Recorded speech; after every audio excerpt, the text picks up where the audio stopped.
Well, here's an update. Got the van back, as you can clearly see. It's driving really well. What have they done? They've changed the filters, like the air filter, the fuel filter, the pollen filter. They've checked fluids and replaced whatever needs replacing the fluids. They've done a complete service on the brakes, on all that kind of business. One or two other bits and pieces as well along the way. They couldn't do the oil change on the oil filter because it does need the oil pressure sensor. Oil pressure sensor, which is what a lot of you said actually. So thank you very much for that feedback and that help.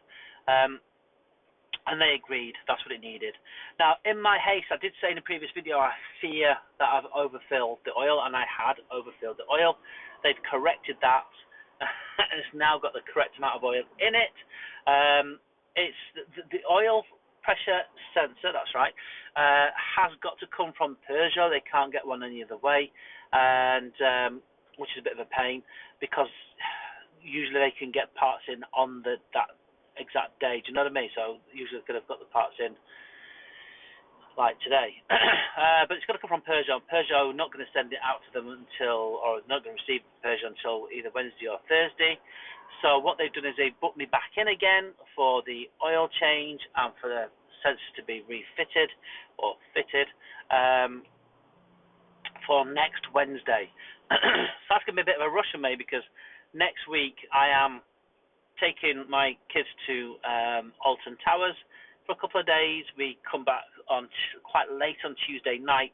Then I've got to drive a couple of hours across then to the coast back to the garage to have the work completed, which will be, all good.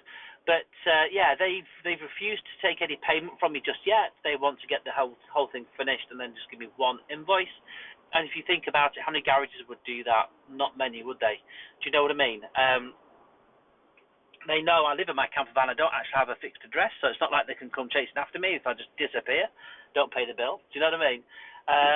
But they know and trust me because I've been gone there for 20 years.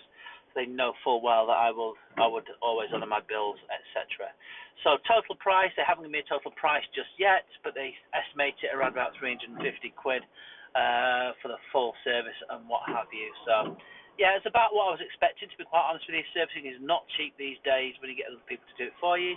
Okay, of course, and there's the labour and the fitting and the provision of the sensor. Anyway, guys, I thought I'd keep you up to date. Thanks very much for all the support and all the questions you've been posting.